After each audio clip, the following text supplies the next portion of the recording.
Aloy, how kind of you to spend a moment with me before you depart. There can be no doubt now. You are a blessing made flesh, the will of the goddess incarnate. It's really not that simple, Teersa. But I guess it's close enough. I know the path ahead will be dangerous. To kill a metal devil sounds impossible, but I believe in you. Thank you. The NORA have suffered terrible losses, Teersa. What's to become of them now? That will be for the goddess to decide. Only she knows the future. For the moment, my sister matriarchs and I will see to the wounded. And as I promised, anyone who wishes to join you at Meridian, we will declare seekers. I think for the time being, we should remain here in the mountain, close to the goddess. That might be best. If nothing else, it's a defensible position. Teersa, I want to know Rost's story. Why he was made an outcast. He never told me, said he took an oath of silence. What did he do? Oh. Yes, that. What crime did he commit? I will tell you if you wish. But it is a long story. Are you sure you want to hear it now? Of course I want to hear it. Tell me. Rost never committed any crime.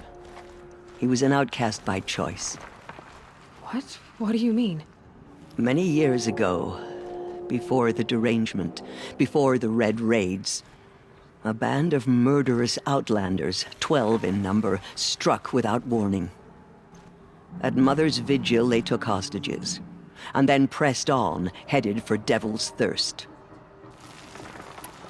Mother's Vigil? Where's that? You would know it as the Forsaken Village, near the Karja border. But at the time, many families lived there. Ross was one of them. His mate was killed fighting the Outlanders, and his daughter was among those taken hostage. His daughter? What was her name? Alana. She was just 6 years old. NORA Braves couldn't stop 12 Outlanders? Or rescue the hostages?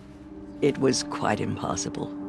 We outnumbered them, but every time a Brave came within bowshot, the Outlanders killed a hostage. What did they come here to do? That was never discovered. We couldn't track closely enough to observe them. We know they camped beyond Devil's Thirst for 2 days. There were reports of strange noises. And then, as suddenly as they came, the Outlanders made their way back to the border and disappeared. What happened to Rost's daughter? She was killed? Rost was one of the Braves who tracked the Outlanders, keeping his distance. There were 6 hostages still alive when they reached the border, Alana among them. Rather than release them, the Outlanders slit their throats and left the corpses just across the border, mocking us. Why? Cruelty. They knew the faithful NORA would not leave the sacred land to collect the bodies, let alone pursue them. They thought themselves safe from our vengeance. Are you saying that Rost went after them? That he became an exile? No.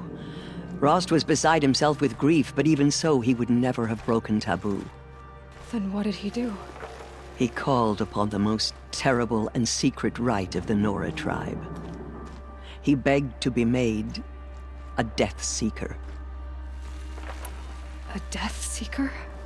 What is that? One who dies to go seeking, and in seeking, brings death to others. The ritual drags the spirit from one's body, releasing it to All Mother's care. The heart beats, the mind thinks, but the spirit has moved on. I don't understand. Rost went after the Outlanders, but his spirit never left. It remained here with All-Mother. He gathered the bodies of the slain and returned them. And then he set out in pursuit, not as an exile, but a weapon of vengeance. A barbed arrow shot from a bow, never to return. But Rost did return.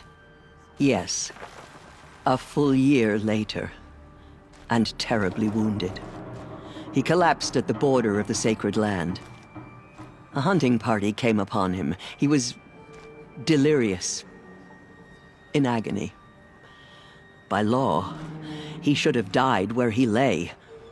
But one of the hunters broke taboo, and reaching across the border, she dragged him to our side. Who was she? A brave who'd lost a mate and 2 sons to the very Outlanders that Rost pursued. So, Rost never finished his mission. To the contrary, he killed all 12. Tracked them to disparate places the world over, he said. Meridian, Ban-Ur, the Claim, Utaru land, further even, into the Forbidden West. The last he killed nearly got the best of him. Wounded, he stumbled and crawled back to us, hoping to die as close to the sacred land as he could. He never expected nor asked to be dragged across the border and nursed back to health. That was done to him, leaving us, the matriarchs, in a difficult position. Why couldn't you just welcome him back? Rost had been made a death seeker, Aloy. He no longer had any place among the tribe. By law, he should have been driven back out. But we couldn't bring ourselves to do that, so we offered a compromise. You made him an outcast. Yes. We offered to do so on the condition he never speak to anyone of this exception. After all he did, all he suffered, to be declared an outcast was his reward. Rost was overjoyed. He never expected to live another day in the sacred land, let alone the embrace, so close to the goddess. He resolved to spend the rest of his days in solitude, and was happy to do so. But then you found me, and gave me to him. Yes. Another compromise. The matriarchs feared you, and would not let you be raised by the tribe. And so we turned to Rost. I knew that he would take care of you, bring you up, teach you to worship All-Mother and respect the ways of the tribe. He certainly tried anyway. You took a man who'd lost his daughter and made him raise an infant girl. Doesn't that strike you as callous? I'm inclined to think the course of events has shown the wisdom of our choice. And I'm quite certain that from the moment he laid eyes on you, he saw you as a gift and never a burden. All right, Teersa, that's quite a story. It's time for me to move on. I thank you for doing what you could to help me through the years, and for telling me Rost's story.